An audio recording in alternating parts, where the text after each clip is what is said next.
Hai teman-teman mahasiswa, kita teruskan chapter 11 alkanes, terutama untuk cycloalkanes.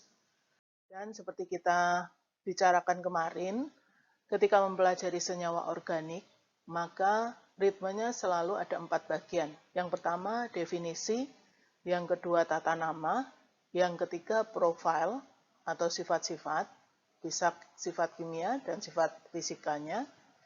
Yang keempat, reaksi-reaksi khas yang mengikuti atau menjadi reaksi sintesis yang sering melibatkan senyawa organik dalam kelas tersebut. Nah, di cycloalkanes yang pertama tentu definisi. Ini dua hal yang menjadi definisi. Cyclic hydrocarbon adalah hidrokarbon yang memiliki atom karbon untuk membentuk suatu ring.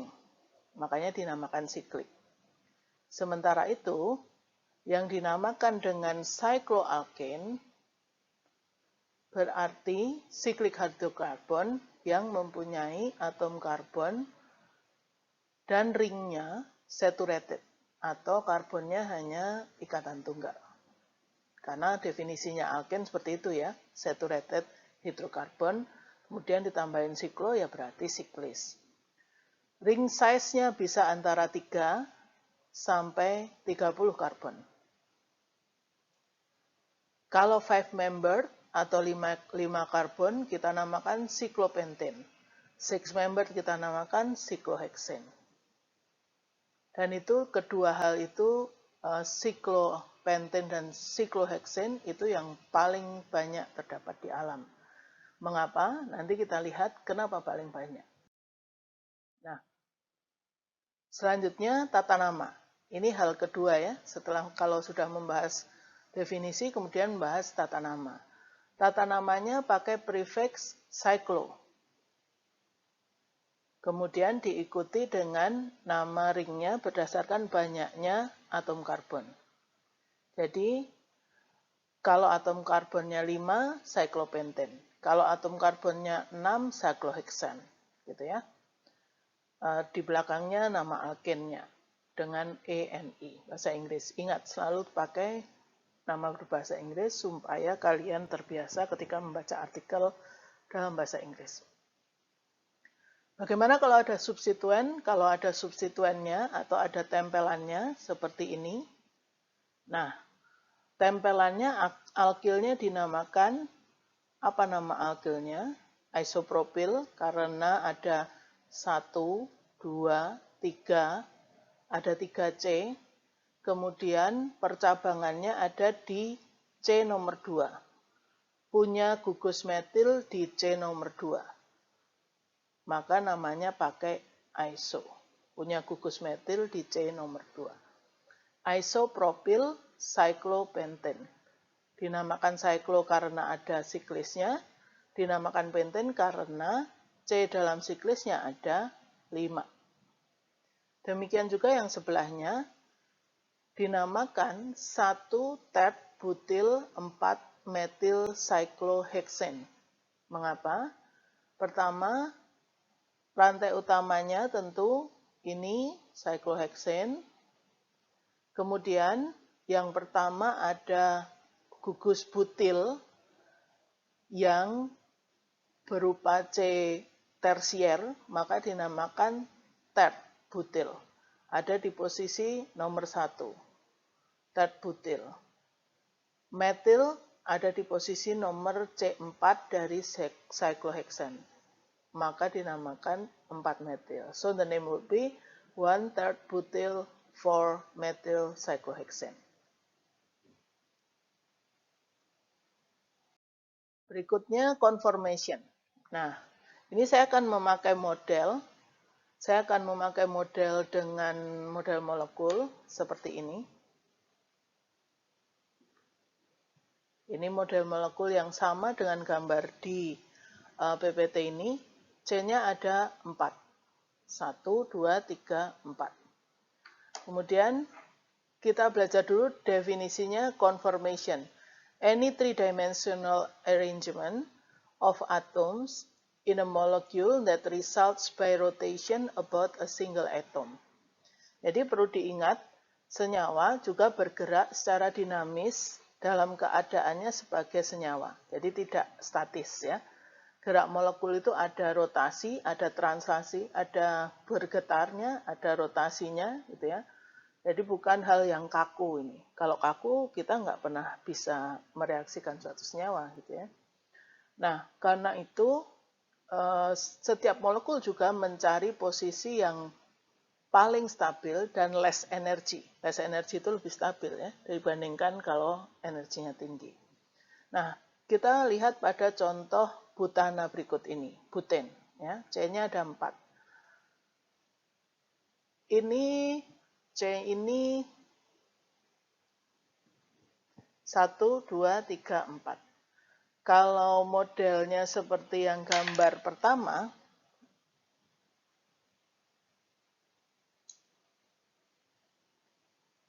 gambar yang pertama ini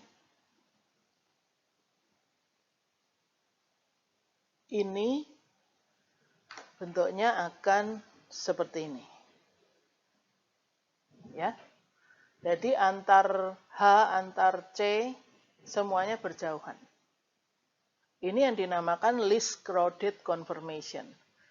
Tetapi molekul ini juga bergerak di tempatnya, bergerak begini, bergerak juga berputar-putar, sehingga bergerak juga sumbunya. Seandainya yang kedua, seperti ini gambar yang tengah. Kalau dilihat, maka gambar ini, H yang tadinya berjauhan, sekarang agak berdekatan. Maka gambar yang di tengah itu dinamakan intermediate crowding. Ada satu interaksi antara H yang lebih dekat dibandingkan yang tadi begini, yang pertama. Nah, gambar yang paling kiri itu adalah gambar yang seperti ini. Kalau suatu saat perputaran molekul itu menunjukkan model molekul yang kayak gini, maka ini yang paling crowded. Nah, yang mana yang sering berada di alam? Alam pasti memilih yang less energy. Dan terus berputar gitu ya. Berapa persen? Tidak akan ada yang tahu nih, belum ada yang tahu nih berapa persen, karena terus dinamis gitu. Ada begini, tapi juga bagian ini juga akan begini, juga akan steric atau berdekatan hanya. Most crowding ini seperti ini. Nah, apa gunanya belajar? Kita teruskan. Sekarang kita pakai cyclopentane. C-nya ada 5. C ada 5, seperti ini. Ini C-nya ada 5. 1, 2, 3, 4, 5. C5, bayangkan hanya ada di pucuk-pucuk ini ya. Nah, ini gambar yang di sebelah kiri. Kalau saya perlihatkan begini, mendatar dengan bidang datar, maka ini gambar yang di sebelah kanan. Kayak gini ya. Kemudian ingat, namanya molekul di dalamnya juga bergerak. Jadi bergerak-gerak juga dia, dan dia mencari posisi yang paling less energy. Yang seperti apa? Tadi yang steriknya kurang. Hanya sedapat mungkin berjauhan. Jadi bukan yang seperti ini, misalnya ini kalau tertekuk sudutnya, ini lebih dekat dibandingkan kalau begini. Ya, jadi ini conformation. Gerakan bagian-bagian karena sudut-sudutnya bisa terus dinamis. Oke, kita teruskan. Kalau cyclohexane sekarang, kalau tadi cyclopentane, sekarang cyclohexane. Ini C-nya 6. C-nya ada 6. 1, 2, 3, 4, 5, 6. Kalau seperti ini, posisinya akan sama dengan posisi yang di sebelah kiri. Kalau saya buat bidang datar, seperti ini posisinya. Nah, mana yang lebih? Ini ya, seperti ini. Perhatikan hanya. jauhnya. Kalau ini bergerak seperti ini, perhatikan, maka ada yang lebih dekat dan lebih sterik. Atau seperti ini jauh dan tidak dalam sebidang, gitu ya. Kita teruskan ke yang ini lebih jelas. Misalnya, ini adalah sumbu di tengah itu. Sumbu yang aksis ini ya. Kalau posisinya seperti ini sumbu aksisnya, aksis yang di tengah itu, perhatikan. Nah, H itu ada di posisi yang, ini gambarnya, ini, C yang saya tunjuk dengan H itu adalah C yang ini, dengan H di belakangnya, yang ini. Tidak benar-benar mepet, ingat ini bidangnya di tengah tadi, ada titik pusat, ini berseberangan, ya, dan tidak satu garis. Kemudian ada atom ini, atom H yang ini, ada atom H di bawahnya. Atom H yang ini dengan seberangnya jelas sangat berjauhan, yang satu vertikal, yang satu mendatar, agak mendatar.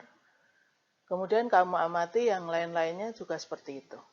Ya, tidak ada yang sungguh bersejajar gitu. Nah, ini yang kita namakan chair conformation, chair karena seperti kursi bentuknya. Kemudian C aksis aksial, CH ada aksial itu artinya yang seperti ini. Jadi yang mengarah ke sumbu, itu ada 6. 1, 2, 3, 6 ke atas, gitu ya, 3 ke bawah. 1, 2, 3. Itu dalam chair confirmation. Kemudian ekuatorialnya juga ada 6. Ekuatorial itu yang mendatar. Jadi ingat, ini sumbunya, maka yang mendatar ada ini, 1, 2, 3 yang di sini, 4, 5, 6. Jadi ada 6 ekuatorial dan 6 aksial. Kalau tadi, ingat ya, kalau tadi konformasinya begini, maka ini akan sterik antara H yang ini dengan yang ini. Gitu ya. Kalau conformation-nya chair, mereka akan berjauhan. Seperti ini. Tuh. Kalau chair confirmation dari cyclohexane tadi, atau cyclohexane tadi punya satu substituen. Kita andaikan kalau punya substituennya satu metil. Di mana yang lebih stabil, yang less energy? Misalnya metil ini ada di ekuatorial, seperti ini. Seperti ini ya, ini metilnya ada di ekuatorial. Ini model yang pertama, yang sebelah kiri. Ekuatorial metil sikloheksen. Bandingkan dengan kalau dia ada di bagian aksial. Seperti ini.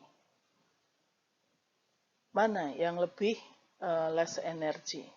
Yang lebih stable conformation? Kelihatan ya, kalau aksial maka dia akan lebih sterik dengan H yang di seberangnya dibandingkan yang ekuatorial. Maka teori ini kemudian diturunkan yang lebih stabil conformation-nya untuk substituted cyclohexane adalah yang substituennya dalam ekuatorial dibandingkan yang aksial. Gitu ya.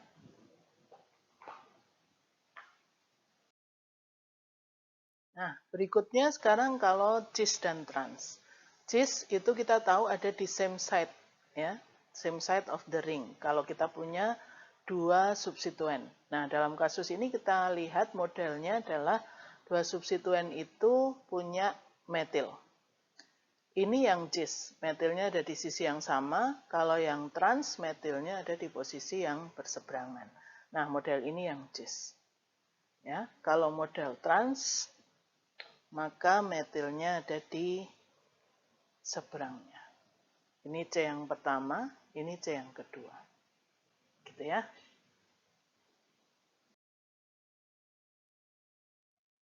Nah, alternatifnya juga bisa dilihat dari atas. Nah, ini seolah-olah dari atas kalau dari sisi kalian, maka ini yang trans. Ini metilnya berseberangan dengan yang di sebelahnya. Bagaimana menuliskannya? Menuliskannya bentuk ini kita namakan baji. Kalau bajinya itu tebal, ini baji yang tebal,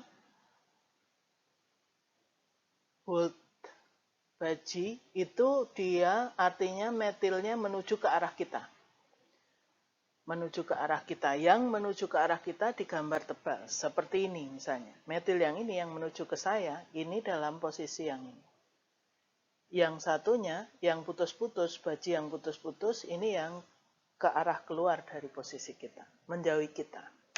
Nah, itu kalau kita mau menuliskan dalam bentuk 2 dimensi.